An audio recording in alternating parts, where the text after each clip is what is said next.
Hi everybody and welcome back to Lost Genre Reddit Stories. A quick warning before we begin. This story is kinda strong, like Jerry Springer strong, and there's also mention of child abuse. So if that's a topic or you think this story might make you uncomfortable, you may want to skip it. Also, English isn't OP's native language, so I did some editing and grammar corrections in order to give the story more flow. Now let's get started.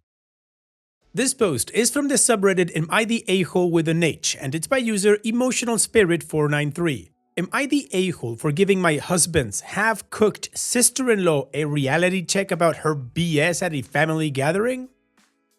Sorry if it sounds confusing. English really isn't my first language and I'm still learning. So, my female 25 husband, male 29, has a very delusional sister-in-law, female 27, who we will call Kelly. Kelly was the girlfriend of my husband's late brother. They were not married, but she was allowed to be called sister-in-law for the sake of their 4-year-old son. Hence the title half-cooked sister-in-law. Kelly was actually a nice person at first, but her delusional tendencies just go over the top.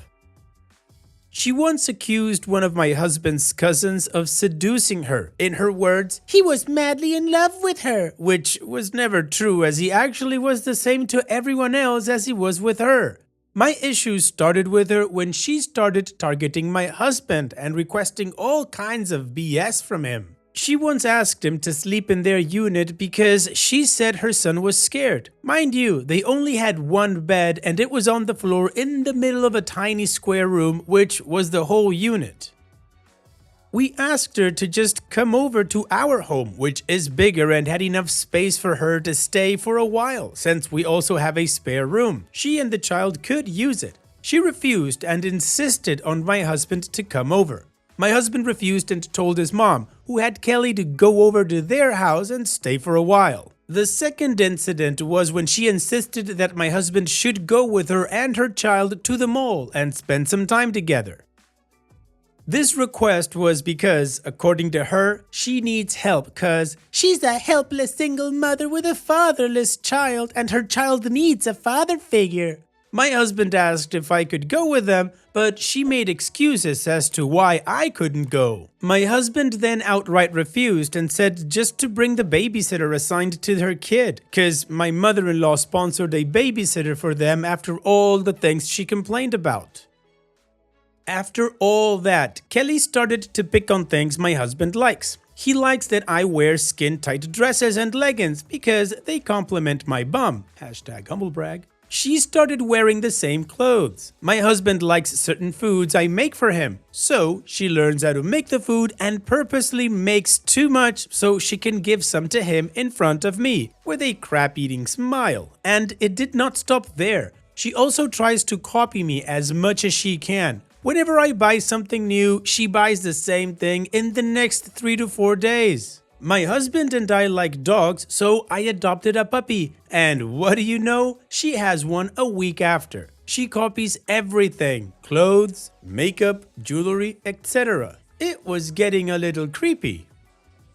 Until one day at a family gathering, she just outright stated that my husband's nephew, her child, looked so much like my husband and would pass off as his kid. And my husband looks nothing like his nephew. His nephew literally has his late father's face, like it was copied and pasted. At the same time, my husband and his brother look nothing alike. I blurted a very audible, "No they don't." This was followed by my husband's sister saying, "Are you blind? They look nothing like each other. I would say he has his father's face." Kelly then responded, "Actually, people would mistake them for a father and son." She then proceeds to whip out her phone and show the wallpaper of it as my husband and his nephew smiling together. I looked at the phone and her and said, "Oh, is this why you've been trying to get my husband's attention the whole time?" Confused, my mother-in-law asked, "What do you mean?" I then said, "Well, why don't you ask Kelly? She's been trying to get my husband alone with her for some time now. Good thing your son's not an idiot." Kelly then shouts, "What the hell is your problem? I was trying to give my son some normalcy and experience having a family and a father." By trying to take my husband? You are a homewrecker in the making, a stalker and a creep. No wonder no one would date you. God, your child would be better off without his floozy of a mom in his life, I yelled back at her. I stood up, thanked everyone for their time, and proceeded to leave with my husband.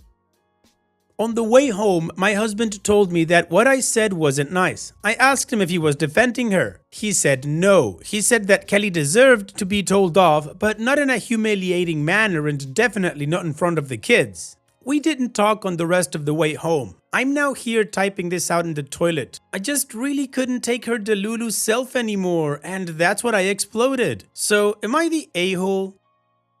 Well, OP, in my opinion, it's like 95% not the a-hole and just a 5% everybody sucks here. Kelly sucks for sure. She is the a-hole in this situation, no doubt about it. The only reason I'm giving it a 5% where you're a little bit of the a-hole, it's because if you went off on her and did it in front of the kids, yeah, that wasn't kind of cool. But that's it. If the kids would have been in another room or playing outside or whatever, yeah, go off on her. She sucks absolutely. I understand that their situation could be complicated or really sad for that matter. But still, no right to try to drag your husband into her weird little world. And everything she's doing to get his attention is just not right. It's gross. So yeah, she's definitely an a-hole, and in my opinion again, you're 95% not the a-hole, just a little bit because of the kids present. And that's it. What about you guys? What is your judgment? Let me know in the comment section, and now let's move on to the community comments to see what they said.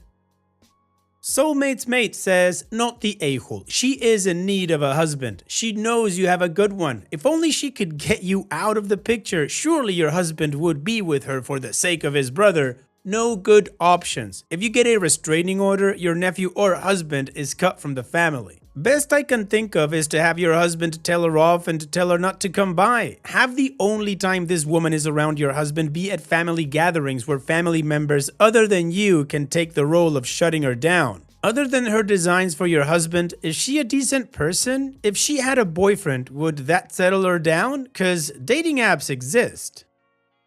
Curious One 4595 says, everybody sucks here. Obviously, sister-in-law is a huge a-hole and she's embarrassing and desperate. She may need mental health assistance since her strange obsession is increasing. You did mishandle the situation and you were unnecessarily cruel about it, and it obviously was inappropriate in front of kids, especially hers. This sounds, including your attack on her, like some trashy Jerry Springer low-class race to the gutter fracas. Have some dignity, your husband is right. And Jessica 1111 says, you're the a-hole. It would have been fine until you said that line about the child being better off without his mom and calling her a floozy in front of everyone. She was being low, but you went lower, so you're the a-hole. And to this, OP responded, I know I could have said it nicely, but can you blame me? I've been keeping quiet because I know my husband wants to handle it himself, but the woman just isn't budging. It was like a boiling kettle ready to flow over, and it did. If you were in my situation with all the stress and emotions of a ticking time bomb, would you have handled it differently? OP's edit. Thanks for all the comments and votes. This will be a little update on what happened in the past few hours. I get where I may be an a-hole, but with the feelings I had, not really possible. I'm quite the person with anger issues. It has died down a bit because I got some help and also the support of my husband. But there are times when you really just can't control it. By the way, my husband and I had a little talk about the incident. He said I wasn't wrong in the part of correcting her, but was wrong in the part where I insulted her. He was just a little disappointed with how I handled the situation, letting my anger take control of me. As for my mother-in-law, she called us and asked if I was okay. She did reprimand me for my actions, but was also sympathetic to the fact that I was offended by Kelly. She asked if Kelly and I could come over and have a talk, straighten things out and see if Kelly needs help. She explained how Kelly's actions may not be favorable, but her situation is something to feel pity for. Mother-in-law thought that losing her son, Kelly's husbandish, and having to take care of a child alone was too much for her. This is why she asked if it would be okay if I talked to Kelly and explained to her why what she did wasn't okay. And if Kelly refuses to listen, then mother-in-law said she would have to handle it herself. As for my husband, he understands if I'm not ready to face Kelly, but tells me it would be the better option. She suggested that we go low contact with her for a while, not completely cutting her off for the sake of the child. Update: Kelly's sister saw my post and commented. Biconator Apollo 14 says, "Sister of Kelly here. I don't think Lexi, OP, is the a-hole here. My sister has been a nuisance to everyone. You think she did all that because she's grieving? Hell no, she's been cheating on her boyfriend even before he died. She even wanted to abort the kid because she doesn't know who the father might be, but she lucked out because the kid looks like her dead boyfriend.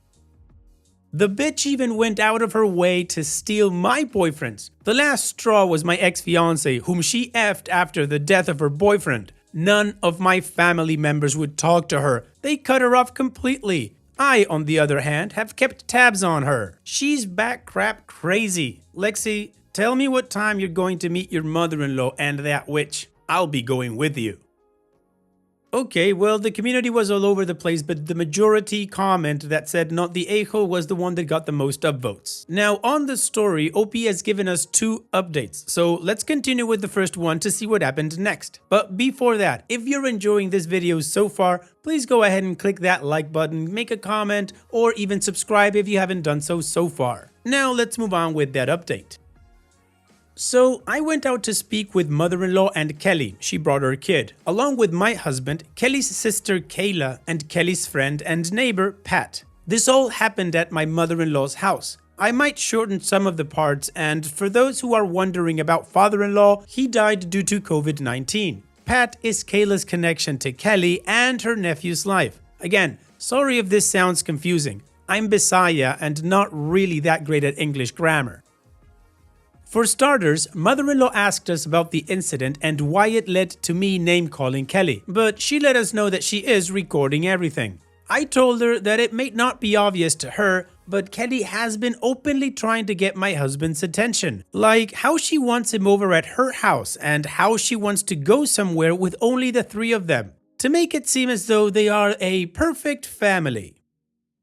Kayla snorted a laugh at the perfect family comment and said, "Really? I thought you already had a guy for that. Wasn't his name David or was it Michelle? Oh wait, it has to be Rashid. You know, the Indian guy you introduced your son to." The comment got my mother-in-law's attention, asking Kayla what she meant, to which Kayla said, "Do you know why Sam, late brother-in-law, didn't want to marry my sister, Mrs. Mother-in-law?"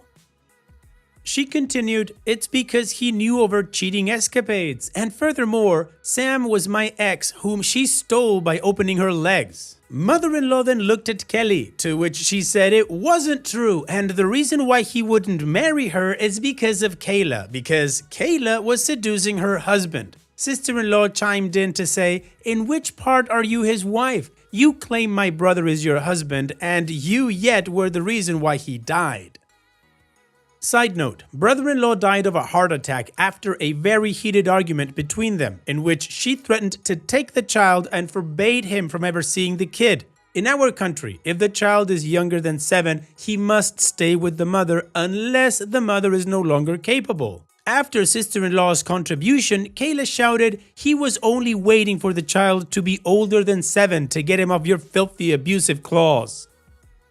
In all the chaos, mother-in-law is just there sitting and shocked at all the revelation happening in front of her. She thinks that she can redeem Kelly's character in the talk, but it turns out there are no redeeming qualities in her. So when Kayla said something about Kelly abusing her young son, she just couldn't hold it and slapped the crap out of Kelly, which made Kelly fall over. I'm not mentioning the abuse the child went through, it's quite horrific and will only be available to our lawyer. Kelly stood up in tears and anger and said, "Fine, you want that bastard of a child? You can have him. Swallow him up if you can. I don't need any extra baggage to be with me." And took off, leaving the child in my mother-in-law's care. Mother-in-law almost had a heart attack after everything that happened. She was so mad that she had been the reason why this had been going on. In her words, "I encouraged her to stay for the sake of the child. I should have filed for custody even before. We told her it wasn't her fault." She was just concerned about the child since he just lost his father. But after that, mother-in-law called up her lawyer friend and asked for help getting custody of the child. She is now in the process of filing for custody on the basis that the mother is a danger to her child and had Kayla and Pat as witnesses for the abuse case. We also had a therapist scheduled for the boy to help him process everything that's currently happening and for him to recover from the abuse. My husband, on the other hand, wanted to get the child and adopt him as our own after everything settled down. This might be my last update, but I will be posting if anything comes up. Thank you, internet strangers, for letting me share this very unusual and crazy situation I had. Whoa, that was a roller coaster, but at least Kelly's out of the picture, mother-in-law's filing for custody, and that kid is in therapy, so those are positives in my book. Anyways, we still have one more update from OP on this situation, so let's finish this story with that. I'm making this post to address people's concerns and also about the things that happened after the filing. So, for the people who asked if Kayla and Pat knew of Kelly's abuse of her child, why didn't they report it? Well, they did actually, and Kayla was the one who reported it after Pat had told her. She even had pictures of the bruise the kid had. But after she reported it, the officers who went in to do a welfare check didn't find anything. Kelly explained that the kid was just too clumsy and the bruises were a result of it. They believed her statement without asking the kid and left without any further investigation. Furthermore, Kelly filed a harassment suit against Kayla. So Pat was the only way Kayla was able to keep tabs on the kid and Kelly. She documented the abuse along the way. We also found out that she was toxic to Sam, accusing him of cheating and also laying hands on him. The guy was too nice to lay hands on women. I guess they got that from their mom. The cheating part might be from their dad. He cheated on mother-in-law multiple times. Twice when she got pregnant with my sister-in-law, Fredalyn, and another kid that mother-in-law miscarried due to finding out about father-in-law's infidelity. Again. As for those who asked how brother-in-law died, I don't really mean he died then and there. He was hospitalized after suffering a heart attack, and then he died. Brother-in-law wasn't the type to watch his diet, so that might be the reason as to why his health dropped so rapidly. While hospitalized, we found out he was diabetic as well, a result of a very unhealthy way of living. He drank soda like it was water and rarely ate anything healthy, only fast food. Didn't really take his meds on time because he believed they were going to kill him one day. So, for the events after the filing, sister-in-law and her husband came to our house for a visit. We had a little talk, and sister-in-law's husband went to have a word with my husband. According to my husband, he was asked why he never stopped Kelly's crazy antics from the beginning, as sister-in-law's husband did when she started to flirt with him. My husband replied that he thought Kelly was a grieving widow with a fatherless child and he didn't want to offend her. He thought it was just her way of coping with the loss. To this I replied, so you really aren't a complete idiot, just a little bit. He was a little offended but accepted still. As he said, he should have stopped things as soon as he thought it was getting a little too awkward. Sister-in-law Fredalyn had also talked to me about the kid. She asked us not to adopt him as it might be a complication in the near future. I asked why, as the child does not inherit the sins of its mother. She said that it might be true, but deciding not to adopt the child and leave him with mother-in-law would be the better option, as it wouldn't fuel any more of Kelly's crazy and toxic behavior. I told her I would talk this out with my husband and try to make him consider all the factors at play. So I'm now going to talk things out with my husband first thing tomorrow morning. I just hope he understands and will accept sister-in-law's suggestions. Wish me luck. Also, I think I might be pregnant. Haven't had my period for 3 days now, and I'm really craving for mango dipped in vanilla ice cream with chili toppings. And that's all we know so far. Of course, if there's anything coming out later, I will be updating you guys about it. Now, on the story, I think Fredalyn is on the right track regarding who should adopt the kid. I think it should stay with the mother-in-law and then have family support. And just one side note, I understand that OP is frustrated and that what her husband did with not shutting Kelly down was wrong, but I don't think it's right to just call him an idiot like that in front of everybody. Insulting your partner is never a good way to go in my opinion. In any case, thank you so much for sharing, OP, and hope you got that mango dipped in vanilla ice cream with chili toppings. It sounds really nice. And after all of that, I think we should finish this video with a mood booster post. So let's go ahead and do that. This post is from the subreddit Malicious Compliance, and it's by user Jack's Magic Man. My 8-year-old daughter just malicious complied me.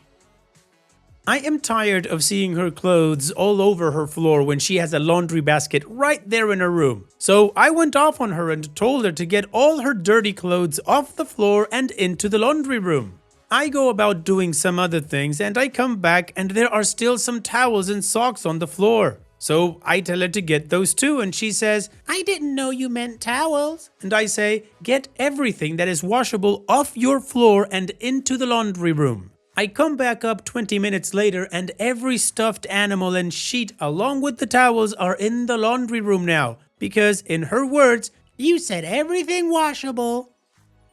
Opie's edit. I want to point out that while this is malicious compliance, she did it with a smile and there was no yelling or anything. It was a moment of, "You got me" from me, and she knew exactly what she was doing and gave me a smile and took the stuffies out without much asking. It was all in good fun on her part.